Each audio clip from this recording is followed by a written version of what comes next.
Sir, August 13 ഡൽഹിയിൽ നടന്ന ഒരു കോൺഗ്രസ് പരിപാടിയിൽ രാഹുൽ ഗാന്ധി മോഡിയെ വളരെ നിശിതമായി വിമർശിച്ചിരുന്നു. കാരണം അദ്ദേഹത്തിന് മെലാനിയായിട്ടുള്ള ഒരു ബന്ധം ഇറ്റലി, അപ്പം ആ ഒരു ബന്ധം വളരെ പരിഹാസത്തോടെയാണ് രാഹുൽ ഗാന്ധി പറഞ്ഞത്. അപ്പം ഞാൻ ചോദിക്കട്ടെ സാർ, രാഹുൽ ഗാന്ധി എന്നും എയറിലാണ്, ഒരു സബ്ജക്റ്റ് ഇല്ലാതെ വരുമ്പോഴത്തേക്ക് എന്തെങ്കിലും കയറി പറയുക, വിദേശ നയത്തെ മോഡിയുടെ വിദേശ നയത്തെ പരിഹസിക്കുക, അങ്ങനെയുള്ള പല കാര്യങ്ങളുമാണ് രാഹുൽ ഗാന്ധി ഇപ്പോൾ ചെയ്തുകൊണ്ടിരിക്കുന്നത്. അപ്പം ഇത് സോണിയാഗാന്ധിക്ക് തന്നെ പുലിവാലാവുന്ന ലക്ഷണമാണോ? സോണിയാഗാന്ധി ഇപ്പം എന്തോ പറയാനാ, ഈ ചില ഇയാളുടെ ഒരു നെഹ്റു കുടുംബമാണെന്നൊക്കെ പറയുമ്പോൾ ഇയാളുടെ ഒരു സംസ്കാരം നമുക്ക് സാധാരണ ഭാഷയിൽ പറഞ്ഞ ഒരു ഊച്ചാളി സംസ്കാരമാണ്. കഴിഞ്ഞ ദിവസങ്ങളിൽ തുടർച്ചയായിട്ട് പാർലമെന്റിൽ ഉണ്ടായ ഒരു ദിവസം എന്ന് പറഞ്ഞാൽ കഴിഞ്ഞ പാർലമെന്റ് സെക്ഷൻ മൊത്തം ദിവസം ഇയാൾ തുടർച്ചയായിട്ടുണ്ട്. കാരണം അന്ന് മൊത്തം കൂവലായിരുന്നു. അതുകൊണ്ട് പുള്ളി ഫുൾ ടൈം അവിടെ ഉണ്ടായിരുന്നു. അപ്പം ഏത് പരിപാടി അവതരിപ്പിച്ചാലും അതിനകത്ത് മാന്യന്മാർക്ക് ചർച്ച ചെയ്യത്തക്കോണമുള്ള ഒരു കാര്യവുമില്ല. മനസ്സിലായോ? അത് ഒരു അഭിമാനമായിട്ട് കാണുന്ന ഒരു മനുഷ്യനാണ്. അല്ലെങ്കിൽ ഇതൊക്കെ ശരിയല്ലെന്ന് പറഞ്ഞാൽ പണ്ട് ഒരു പൊട്ടനായ രാജാവ് ഉണ്ടായിരുന്നു. ആ രാജാവ് രാവിലെ രാജ്യസഭയിൽ വരുമ്പം എല്ലാവരും കൂടെ പുകഴ്ത്തി അവൻ്റെ സാധനം എല്ലാം അടിച്ചുകൊണ്ട് പോകും. അപ്പോൾ ഒരു ദിവസം രാജാവിനെ ഈ രാജഗുരുവിനും മന്ത്രിമാർക്കും ഒക്കെ വലിയൊരു ആനന്ദമാണ്. അപ്പോൾ ഒരു ദിവസം രാജാവിനെ നമുക്ക് എന്നും കളിപ്പിക്കുക, ഒരു ദിവസം രാജാവിനെ നമുക്ക് ഇവനെ ശരിക്കും പറ്റിക്കണമെന്ന് പറഞ്ഞു. അപ്പോൾ എല്ലാം കൂടെ ആലോചിച്ചിട്ട് പറഞ്ഞ ഒരു വലിയ വിലയുള്ള ഒരു വസ്ത്രം നമുക്ക് രാജാവിനെ കൊണ്ട് ഇടിയിക്കുവാണ്, ഞങ്ങളത് സംഘടിപ്പിച്ചിട്ടുണ്ട്, ഞങ്ങളെല്ലാം കൂടെ കൊണ്ടുവന്നിട്ടുണ്ട്, അത് ഇട്ടാൽ നല്ല ഭംഗിയായിരിക്കും എന്നൊക്കെ പറഞ്ഞ് അയാളെ പറ്റിക്കാം, അയാളൊരു പൊട്ടനാണല്ലോ എന്ന് പറഞ്ഞിട്ട് രാജാവ് ഇവരെല്ലാം കൂടെ പറഞ്ഞു. രാജാവ് വന്നിട്ട് ഈ നമ്മുടെ രാജ്യസഭയിൽ വന്നു, അല്ലെങ്കിൽ അദ്ദേഹത്തിൻ്റെ സിംഹാസനത്തിൻ്റെ അടുത്ത് വന്നപ്പോൾ ഇയാളെ കൊണ്ട് ഉടുത്തോണ്ട് വന്ന് ഉടുപ്പും തുണി എല്ലാം ഉരിച്ചു. എന്നിട്ട് ഈ മന്ത്രിമാരും ഈ രാജഗുരു എല്ലാം കൂടെ വേറൊരു തുണിയൊക്കെ ഇടുന്നത് പോലെ ഇങ്ങനെ കാണിച്ചിട്ട് നോക്കി എന്തൊരു ഭംഗിയാണ് കാണാൻ. അപ്പോൾ ഇയാൾ മുഴുവൻ കാളായിട്ട് നിൽക്കുക, അതായത് ഒരു തുണിക്ക് മറുതുണി ഇല്ലാതെ നിൽക്കുക ഈ ജനത്തിൻ്റെ എല്ലാം മുമ്പ്. എന്നിട്ട് എന്തൊരു ഭംഗിയാണ് അന്ന് ഇയാൾ ഇരിക്കുന്നത്, കൊള്ളാവോ. അന്നേരം 5 വയസ്സുള്ളൊരു ചെറുക്കം പറഞ്ഞു, ഇവ രാജാവ് താണ്ട മുഴുവൻ കാളായിട്ട് നിൽക്കുന്നത്. ഈ അവസ്ഥയാണ് ഈ രാഹുൽ ഗാന്ധിയുടെ. മനസ്സിലാവുന്നുണ്ടോ? ഇയാളെ ഒരു നല്ല പൊട്ടനാക്കി ഈ ബാക്കിയുള്ള, കാരണം കോൺഗ്രസിനകത്ത് ഇപ്പം നിൽക്കുന്ന സീനിയറായിട്ടുള്ള ആൾക്കാർക്കെല്ലാം ഈ വൈരാഗ്യം ഉണ്ടല്ലോ, അവരുടെ പലതും നഷ്ടപ്പെടുത്തി ഇയാൾ വരുന്ന, അല്ലെങ്കിൽ ഈ നെഹ്റു കുടുംബാധിപത്യത്തിൽ കൂടെ വരുന്നത്. അപ്പം അങ്ങനെയൊക്കെ വിചാരിക്കാൻ പറ്റത്തുള്ളൂ. ഏതായാലും ഇയാള് ഒരു ശാലം ഈ 10% ഈ നമ്മൾ പറയത്തില്ലേ, നമ്മൾ ഈ ഓട്ടിസം ബാധിച്ച ഒരാൾ എൻ്റെ അടുത്ത് പറഞ്ഞു, ഇയാൾക്ക് ഓട്ടിസം ബാധിച്ച ഒരു പയ്യന്റെ ലക്ഷണമാണെന്നാ വേറൊരു വലിയ മുതിർന്ന ഒരാൾ എൻ്റെ അടുത്ത് പറഞ്ഞു. അപ്പൊ അങ്ങനെയൊക്കെ ഉള്ള ഒരാളാകുമ്പോൾ ഇയാൾ ഇങ്ങനെ ഇയാൾ എന്തൊക്കെയാ കാണിക്കുന്നത്. ഇപ്പൊ ഇയാള് ഈ പത്രസമ്മേളനങ്ങളിൽ കാണിക്കുന്നതിനകത്ത് 2 പേരെയാണ് ഞാനിപ്പോ മനസ്സിലാക്കിയത്. ഈ മൈക്കും കൊണ്ട് സ്റ്റേജിൽ കിടന്ന് ഓടുന്നത്. ഒരുത്തി ഇപ്പൊ റോഡിൽ കിടന്ന് ഓടുക ആരാ? പശ്ചിമ ബംഗാൾ മുഖ്യമന്ത്രി മമതാ ബാനർജി. നിങ്ങൾ നോക്കിയാൽ ഈ മൈക്കും കൊണ്ട് അവര് പ്രഷർ കൂടുമ്പോൾ അവർ സൈക്കോയാണെന്നുള്ള കാര്യത്തിൽ യാതൊരു തർക്കമില്ല. പ്രഷർ കൂടുമ്പോൾ മൈക്കും കൊണ്ട് ഓടി നടന്ന കാര്യം പറയുന്നത്. കാരണം സാധാരണ ഈ നേതാക്കന്മാർ കണ്ടിട്ടുണ്ട്, നിങ്ങൾ കണ്ടിട്ടില്ല എന്ന് പോയി കാണണം. അത് മനസ്സിലായി. ഇയാളും ഈ മൈക്കും പിടിച്ചുകൊണ്ട് ഓടുക, ഇല്ല സ്കൂളിൽ പിള്ളേർ പഠിപ്പിക്കുന്ന ഇത് കണ്ടു അത് കണ്ടു എന്നൊക്കെ രീതിയിലായി പുള്ളിയുടെ പത്രസമ്മേളനം. ഏതാണ്ട് വലിയ സ്റ്റൈലാണ്. വിദേശ രാജ്യങ്ങളിലൊക്കെ നല്ല ആണുങ്ങളൊക്കെ ഇതൊക്കെ പത്രസമ്മേളനം നടത്തുന്നുണ്ട്. പക്ഷെ ഇന്ത്യയിലുള്ള 2 പത്രസമ്മേളനം നടത്തുന്ന 2 പേരിൽ ഒരാളിങ്ങനെ അങ്ങനെയും കോൺഗ്രസിന്റെ ഒരു വലിയ പത്രസമ്മേളനം കഴിഞ്ഞ ദിവസം നടക്കുമല്ല, ഒരു പരിപാടി നടക്കുമ്പോൾ ഇദ്ദേഹം മൈക്കുമായിട്ട് ചാടി കയറി ഈ മോദിയെ വിമർശിക്കുന്നു, RSSനെ വിമർശിക്കുന്നു, മറ്റു പലതും വിമർശിക്കുന്നു.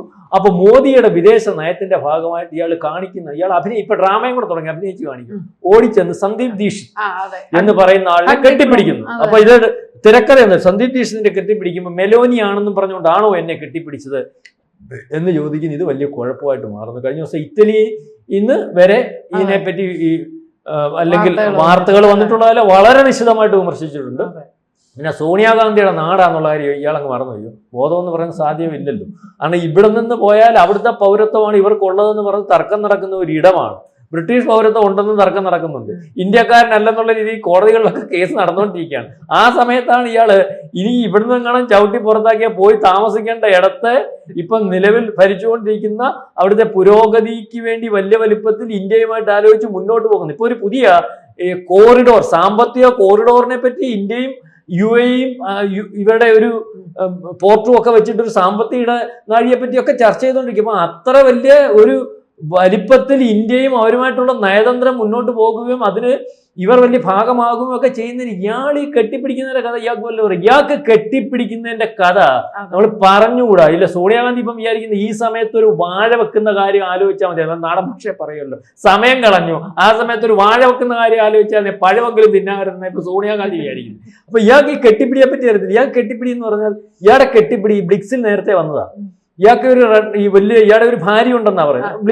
ബ്ലിക്സ് എന്ന് പറയുന്ന ബംഗ്ലാദേശിൽ നിന്ന് ഇറങ്ങുന്ന ഇന്റർനാഷണൽ പത്രം, അല്ലാതെ ഇവിടുത്തെ തനിനിറം പണ്ടത്തെ തനിനിറം പോലുള്ള പത്രമൊന്നുമല്ല, എല്ലാവരും അംഗീകരിക്കുക. അതിനകത്ത് ഇയാളുടെ ഡീറ്റെയിൽസ്, ഇയാൾക്ക് ഭാര്യ ഉണ്ട്, ഇയാൾ ഈ അതും ഭാര്യ നോക്കിയാണ്, ഇയാൾ ഊച്ചാളിയാന്ന് പറയുന്നതിന്റെ കാര്യം. ഇയാൾക്ക് എവിടുന്നെല്ലാം കല്യാണം കഴിക്കാമെന്നറിയോ?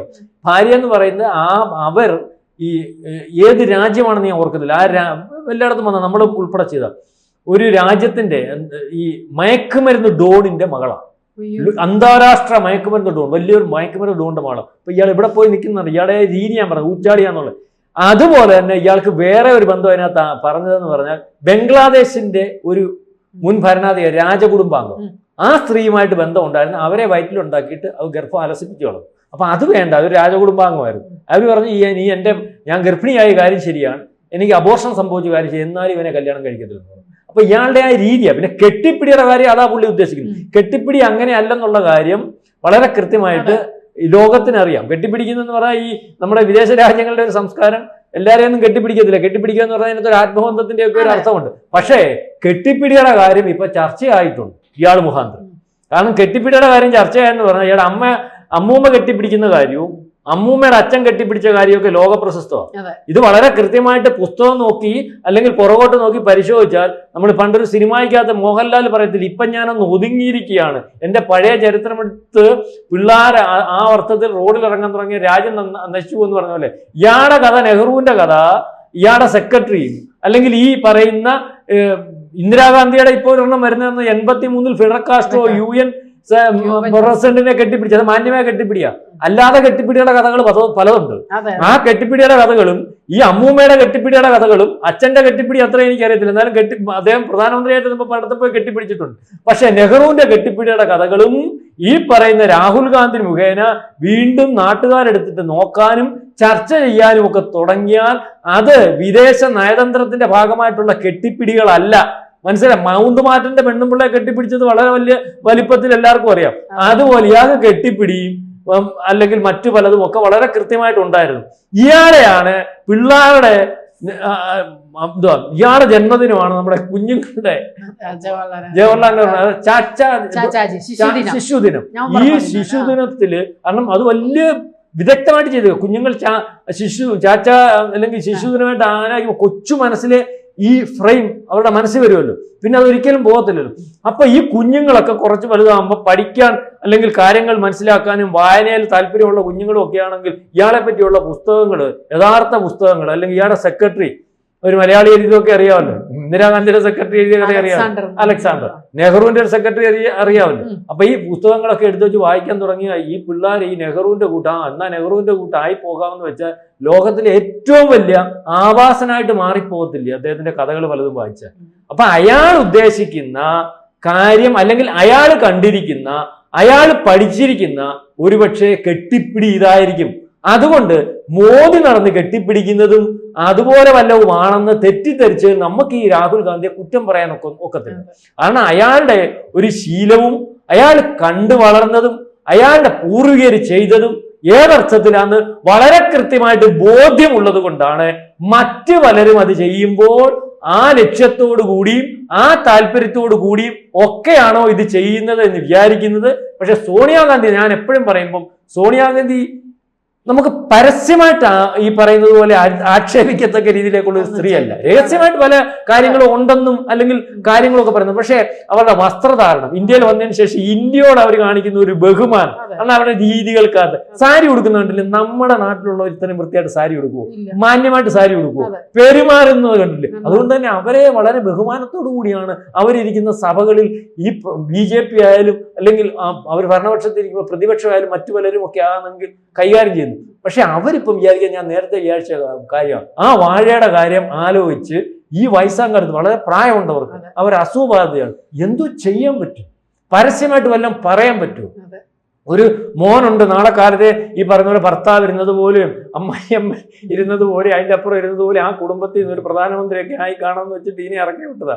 ഇത് പ്രധാനമന്ത്രിയാവത്തില്ല, ഉള്ള കുടുംബത്തിന്റെ പേര് മറച്ചു പിടിച്ചെന്ന് മൊത്തം. ഭരണഘടനയുടെ കാര്യം പറഞ്ഞുകൊണ്ട് വന്ന് ഭരണഘടന, കോൺഗ്രസ്, നെഹ്റു, ഇന്ദിരാഗാന്ധിയുടെ ഭരണഘടന എങ്ങനെയൊക്കെ ഈ രാജ്യത്തെ ജനങ്ങൾക്ക് ദോഷമായിട്ട് ഉപയോഗിക്കാമോ എന്നുള്ള രീതിയിൽ അത് അവർ ചർച്ച ചെയ്യണം എന്ന് പറഞ്ഞിട്ടെന്നറിയാമല്ലോ, കൊണ്ടുവന്ന് പാർലമെന്റിൽ ചർച്ച ചെയ്ത് BJP കൊടുത്തു. ഇങ്ങനെ ഓരോന്ന് പറഞ്ഞു. ഇപ്പൊ കെട്ടിപ്പീടിയുടെ കാര്യം വന്നു. കെട്ടിപ്പീടി താഴ്ന്നു പാട്ടുണ്ടല്ലോ, ആ കെട്ടിപ്പിടി ഇപ്പം എല്ലാവരും മനസ്സിലായി. ഇപ്പം ഇന്നോട്ട് ഈ 83 ഈ മാന്യമായ കെട്ടിപ്പിടി കുറെ പേരെടുത്ത് വെച്ചിരിക്കുന്നത്. ഇനി ആ മാന്യത അല്ലാത്ത കെട്ടിപ്പിടി, സാമിയ കെട്ടിപ്പിടിയൊക്കെ ഉണ്ട്.